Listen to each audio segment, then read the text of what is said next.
topic is listed as would like to prove the historicity of Jesus. You did call in on the right And day. you couldn't have called a more perfect day. It's an atheist miracle. So you're on with Tracie and David, and feel free. Go ahead. Well, I'm not an expert in textual criticism, but I don't know, where do you want to start off with, the Gospels or outside of the Bible for Jesus' existence? Well, let me ask you this. Go for it, David. I mentioned this in the talk today, is the first thing we should ask ourselves anytime someone wants to tell you, oh, I know what Jesus said or did or how he wants you to vote, you need to say, okay, well, what's our source for that? And then you have to say, how reliable is that source? So I guess that's what I would put to you is, what's your sources for anything you want to make that claim about Jesus, and how reliable are those sources?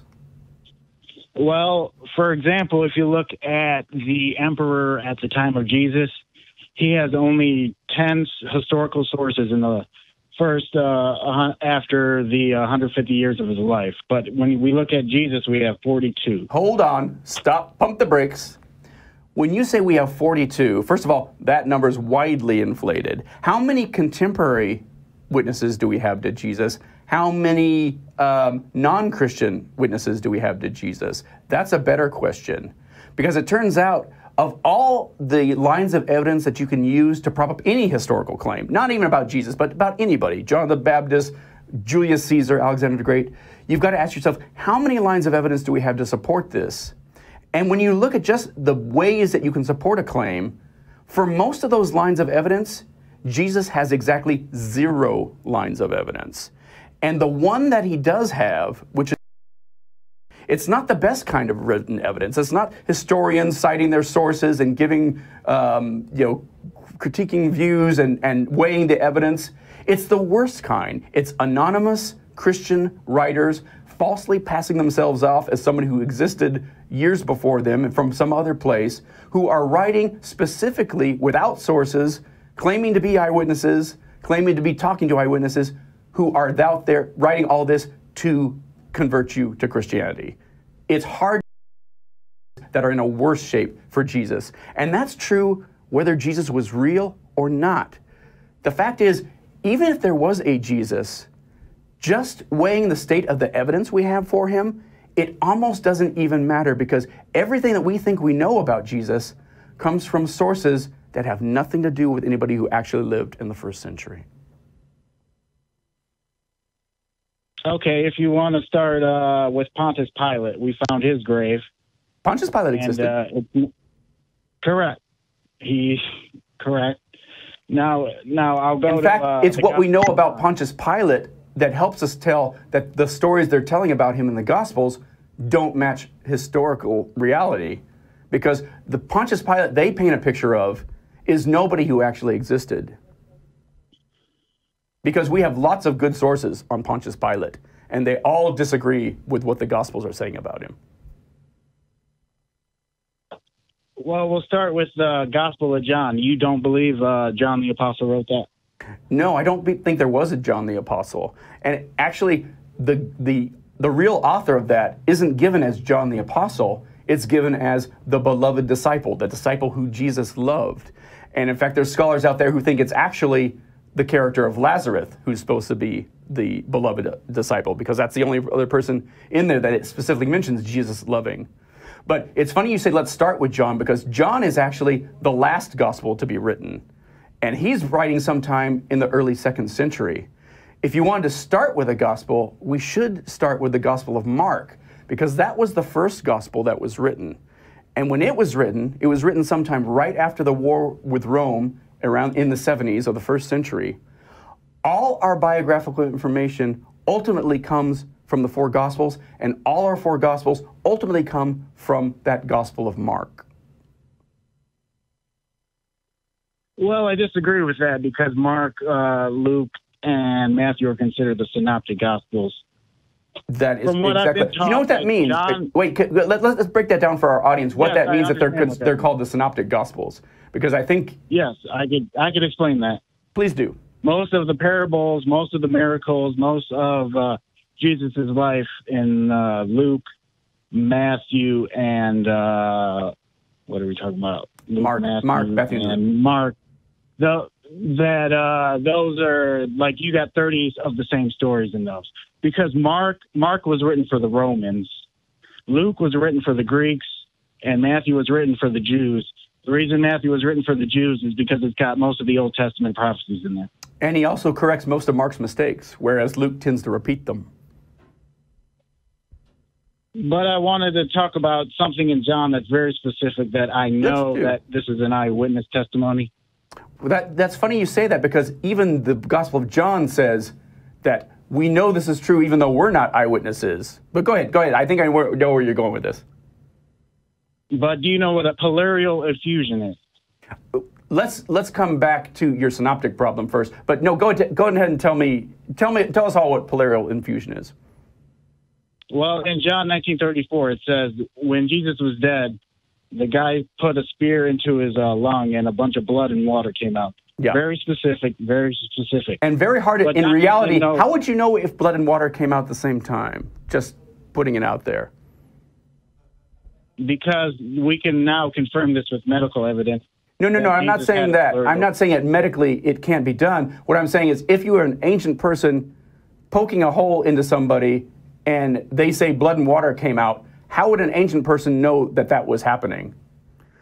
Metaphorically and allegorically, it makes a lot of sense for a later writer like John to be saying that that's what happened, because there's metaphorical weight to water and metaphorical weight to blood that he's drawing upon. But anyway, we're talking about a story. You're talking about. I'm not denying that that could happen or possibly happen, but the possibility of that happening isn't what making it true or not, and it's certainly not making it an eyewitness account. And in fact, the fact that it has to go out of its way from later editors to end the story and say, oh, and this was written by an eyewitness, and we know it's true because it says right here. The napkin religion is true because it says right here on the napkin. That's what we get at the end of John. And again, this is being written by somebody in the mid to early 2nd century.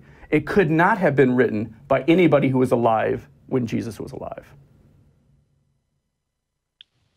I disagree, because the reason why we Protestants don't include the apocryphal books, which also give historical evidence for Jesus, is because those were written after 100 AD. Well, that's not why, but and anyway, I'm finally, you're saying, your point, it seems the point you're making is that, well, because this thing medically is real, that means this story actually happened. And I'm not sure I follow that at all. But you're suggesting that if I made up a story that water came out of No, not you, but I'm suggesting, yes, it was a story, and we have many lines of evidence that point to this being a story. In fact, we can trace out the evolution of this story. And I said, let's start with Mark, because Mark is the oldest gospel, and we can trace out where Matthew spins off from Mark, where Luke spins off from Mark, where John spins off from them. And when they're not in lockstep with each other, quoting word for word in ways that are very unlikely if they were even trying to tell the same story, because again, it's word for word, verbatim correspondence. When they're not in lockstep with each other, they're going off in completely incompatible ways. I was just telling Tracie about that, how if you read the details in John's gospel about the last 3 weeks of Jesus' life, and then compare it to any of the Synoptic Gospels, they don't match up at all, not even a little bit. They're completely detailed, completely filled in, and they're completely incompatible. And I'm talking about not just after the resurrection, which is they are, but I'm talking about for the final month of Jesus' life, they've got their Jesus doing completely different things in completely different ways for completely different motives. Well, Mark was written first for the Romans, so. Well, Mark was written first, full stop. He wrote it for Gentile Christians. He may have written it in Rome. He certainly didn't write it in Judea or the Galilee, because he makes all these mistakes about everyday life in Judea and basic Judaism that nobody would have made if they were actually the person he was supposed to be in the Bible. Matthew goes and takes his Bible. None of these guys were setting out to write a gospel. They were all setting out to write the gospel. Matthew was just trying to take the only gospel he knew, Mark's, and improve on it, add to it, and correct its mistakes. And where Mark keeps alluding to Old Testament passages, Matthew makes that explicit. Mark expects his more educated readers to understand what he's doing and that he's telling a story about Jesus, but he's really telling parables taken from Old Testament scriptures. And things that don't make sense historically, they don't make sense from a logical standpoint, they make perfect sense from an allegorical standpoint. And Mark actually goes out of his ways to tell us that's what he's doing. Whereas Matthew, as you say, written for the Jews, and I totally agree, he was written for Jewish Christians in a Jewish Christian community. Luke, on the other hand, he was writing for everybody. He wanted to be a big tent writer. He wanted Christianity to include women and children and Gentiles and Pharisees and the John the Baptist cult. He wanted to make these all part of the same team so that when he's writing his gospel, and interesting, when he writes his gospel, he says, you know, there's so many people writing gospels now, it seemed to me a good idea to go back to our sources and check in this story that was handed down to us, which is a lie because all he does is take the best parts of Matthew and Mark and then spin off from there. He doesn't tell us that's what he's doing. It's very clear from the textual analysis that's exactly what he's doing. And he's also taking things from Josephus. And the reason we know he's taking things from Flavius Josephus is because when we match those up, the information we get in Josephus is more complete, it's in context, and it makes sense, whereas he's clearly just using bits of it for window dressing and not always getting his facts right, which is one of the ways that we know that he's the one stealing from Josephus and not the other way around. And John, of course, comes decades later, if not more than that. And again, he's writing at a time when his Jesus is so much different from Mark's Jesus that you can barely think that they were the same character. In Mark's Jesus, he is the most fallible, most human, the most no-frills Jesus. John's Jesus should have been stoned to death for blasphemy 2 minutes out of the gate. There's no reason that they shouldn't have killed him because he's constantly saying that he's God. He might as well be wearing it on a t-shirt. It's like there was a shortage of rocks around that time. Otherwise, they would have taken him right out as Mosaic law required. Well, you're suggesting that Mark is not a eyewitness testament. No, I'm not suggesting it. I'm saying it outright. There is no way he was an eyewitness. He doesn't claim to be an eyewitness. Well, I did because in Galatians 2:9, James, Peter, and John are the esteemed pillars of the Christian church. And let's look at those pillars. What does Paul say about those guys that are the pillar of the church in Galatians? Can I just say Mark the evangelist who wrote Mark gets his information from Peter. So you know, if that was true, then why do the other Gospels have more information about Peter than Mark's does? Because Mark is a basic summary of Jesus' life. How do you know that? Why would you even say that? What makes you think it's a basic summary of Jesus' life? First of all, we have 4 different Gospels, and they're written for different people to get people to Christ. We don't have just one book. Because if we did write one book, he would just criticize that anyways. Well, I probably would, because it probably would have something to criticize about it. But the fact is, we didn't have 4 Gospels for the longest time. In fact, we had dozens of Gospels, really. But the fact is, it wasn't until the middle of the 2nd century that anyone thought, you know what? We should put all these letters together and all these Gospels together and sort out the ones we like from the ones we don't like and make a New Testament out of it. And you know where they got that idea? They got that idea from heretics, Marcion. Once they we didn't have the printing press. We didn't have the printing press till 1500. Didn't say we had the printing press. Write down. Didn't say we had the printing press. But they got the idea to collect these letters and these books and put them into a collection of Scripture. They got that idea from Marcion, and we're talking about the 2nd century now. Up till then, up to the time of Paul, before Paul, it never occurred to anybody to put these writings together. So when you say these guys were writing their Gospels for different audiences, yeah, that's true. But that's true of dozens of Gospels. And all of these, though they were aimed at a specific target, like Matthew, he was a Jewish writer aiming for a Jewish community. Luke was a Gentile writer aiming for Gentiles. It wasn't like they were sorting out themselves to target, and we'd have all 4, and that would cover our target audience. No, every single one of them was writing the one true gospel. Luke even right out of the gate says, so many people are writing gospels, I'm going to give you the true story. And then he besmirches his own sources, Matthew, Mark, and everybody else who's writing. And again, these are just the gospels that made the cut. They aren't including all the gospels we know about, and that's only including all the gospels that have survived to the day. So there's a world of Christian writings out there, early Christian writings, that never made it.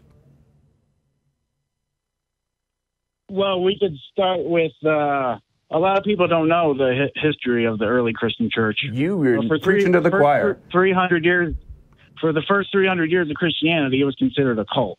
Absolutely. And it was a cult. And these men sacrificed their lives. Hang on, hold on. Truth. How do we know that? Who tells us that? Well, we know James did because Josephus recorded that James died. Well, he records that a guy named James died, but if you've read my book, Nailed, you'll know that that James is not the James that we think of as the leader of the Jerusalem church. That's a completely different James altogether. We also found an artifact. That's James the Just. It's not our Jesus. In fact, you only have to read the passage in Josephus to see that that's the case. That the James in that passage and the Jesus in that passage is James the Just and Jesus, son of Damnius, the brother of the high priest. It's not that should be a no-brainer by this point, because you just have to read it to know that. We have 24,000 copies of the New Testament. You know, we could have 24 million copies, and it wouldn't make any difference, because those 24,000 copies you're talking about are from the 12th century, 8th century, 10th century. When you want to talk about what really matters, it's not the amount of monks who were copying Scripture. How many root manuscripts do we have? How many textual traditions do we have? When you start going back to that, what do we have from the 3rd century? What do we have from the 2nd century? What do we have from the 1st century? We have nothing at all from the 1st century. We have nothing but scraps for the majority of the 2nd century. We don't have complete books of the New Testament until the very end of the 2nd century. We don't have complete New Testaments until the 4th century. So there's a huge blackout period for the first 150 to 250 years of Christianity where we don't know if what we have matches the originals. We have no way of knowing if it matches the originals. And here's the thing. Let's say somebody put the original in a vault and it magically has been undisturbed until just now. If we found that manuscript and had it in our hands right now, we wouldn't know it was the original. We'd say, well, here's a weird heretical gospel. They're asking. Well, we found the Dead Sea Scrolls, which proved the book of Isaiah was accurate. Sorry. Yeah, the Dead Sea Scrolls do talk about Isaiah. Yep. And they also... At least one book. Well, and when you say accurate, Isaiah was written by 2 different people over 2 different times. And we can see that in the Dead Sea Scrolls too. And I don't know what that has to do with the New Testament, but there you go. But we can trace all the New Testament books back to Jesus' inner circle. No, we can't. No, we can't. Yes, we can. If you look at Matthew, he was a tax collector. He talked about the temple tax in Matthew 17. He talked about the unforgiven servant in Matthew 18. And in Matthew 20, he talked about the parable of the workers in the vineyard. And where is any of the gospel that it says this was written by Matthew? Some strange God. Where does it say anywhere in the gospel that this was written by Matthew? And we should say Matthew Levi because hang on a second. We should say Matthew Levi because in one gospel he's Matthew the tax collector, and the other one he's Levi, and it's been put together as Matthew Levi. But in the separate gospels, they're 2 separate characters.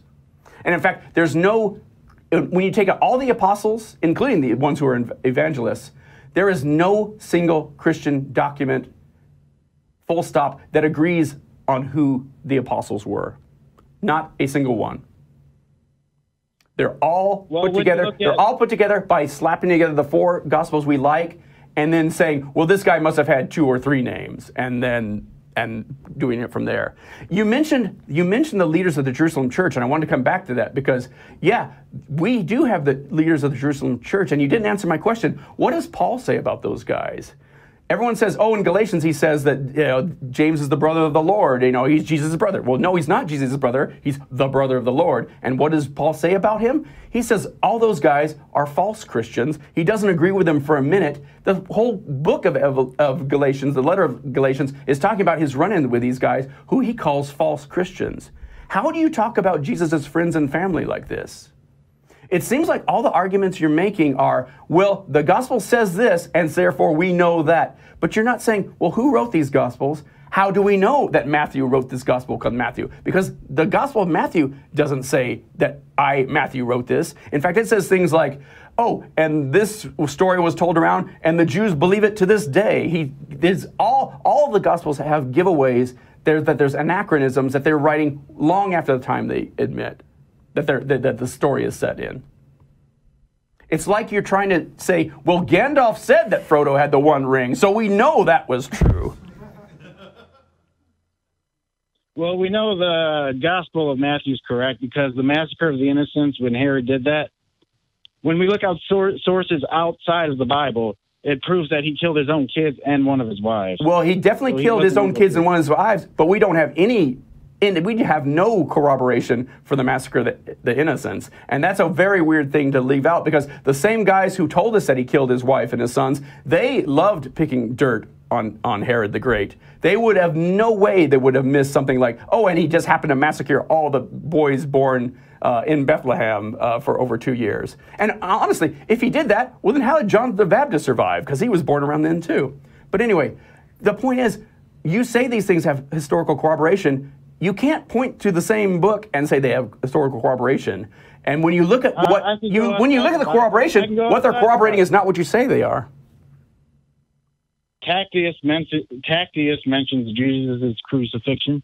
He mentions that Christians worship a guy that was crucified, and I think you're mentioning I think you're thinking of Suetonius too.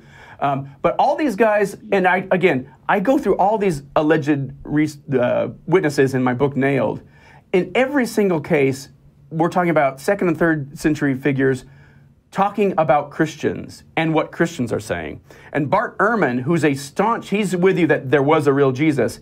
Even he says, and he's talking about the Josephus testimonium in particular, he says, you know what, even if every word of this is true, and we know it's not because it's a forgery, it doesn't add anything to the question because this is nothing except what Christians were saying, or any Christian on the street was saying. We know Tacitus wasn't going through the library to look up this stuff because he's not talking about Christians. He's talking about something else and just mentioning it to explain, okay, Christians, I should explain what these are because you've never heard of them. They worship this crucified guy, blah, blah, blah. Some of your fellow Christian apologists bring out eyewitnesses that if they read these supposed eyewitnesses, not only would they see that these are not eyewitnesses, often they're not even saying what you think they're saying, and they're saying things about Christianity that does not make early Christianity look good. And I'm thinking of Lucian of Samosata. They say, oh, well, he mentions that Jesus was crucified. Yeah, he's a 4th century, 3rd century Jerry Seinfeld talking about how gullible the Christians are, and that how his friend Proteus, Peregrinus, wrote Christian scriptures, and they all fell for it. It's like, keep reading what these witnesses to what you're saying say. I'm going to have to insert here that we do have other callers on the line, but Andrew has not gotten much talk time. Okay. So what I'd like to do... Well, I just want to say, and Andrew, if you want to talk more about this offline... Just finish off with it. Well, if you want to talk more about this offline, please Well, that's what I was going to suggest. Can I just get a couple of things here? Should I get a couple of things? One question. I've talked a lot over him, sure, I guess. Does he believe the Roman Emperor Tiberius existed? Duh. Why would I not believe that? Let me put it this way. We have good lines of evidence that indicate Tiberius existed. But we only have 10 historians that recognize him within the one. That's not all we have. And we have even if that was the only written evidence we have, that's not the only evidence we have. If Jesus was just a carpenter from Nazareth, why do we have 42 independent sources that recognize his identity? Short answer, we don't. Long answer, because they started a religion about it. But those 42 witnesses that you're lined up, none of them are from his life. None of them are from the 1st century. Almost all of them are after the fact, and almost all of them are Christian. All right, I'm grabbing the reins here. Okay. And I'm going to say, would you... Can I just ask him one more question? No, because then he'll give you an answer. Well, you can just give me a quick...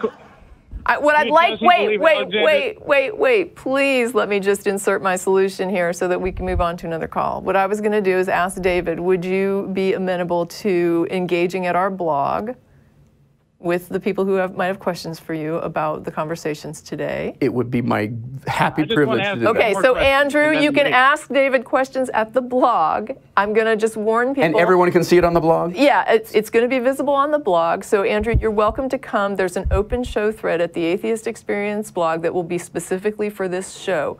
You can go and post your questions to David, and David has agreed to answer them. And I will let you know that if you have not posted to our blog before, the first comment that you post has to be moderated, so there may be a delay. So if you go to post and you don't see your post immediately appear, it's just because it needs moderation. When someone goes in and moderates it, then you will be able to post freely after that. Do you understand? Yes. Okay. Does he believe Alexander the Great existed? We've got good evidence for it. This is more of the same. We don't have any evidence of his life until 200 years after his death. That's adorable. That is adorable, Andrew. Okay, Andrew, please post it at the blog, and David, please respond to him at the blog. I promise I will, and I won't even be snarky about it. Okay. I won't even be snarky. All right, and I didn't want to hang up on Andrew. I felt that Andrew was actually a polite caller. He was actually okay. This can't go on because it will be endless. So this is my life. This is my life. Yes. So then down the rabbit hole we go. Another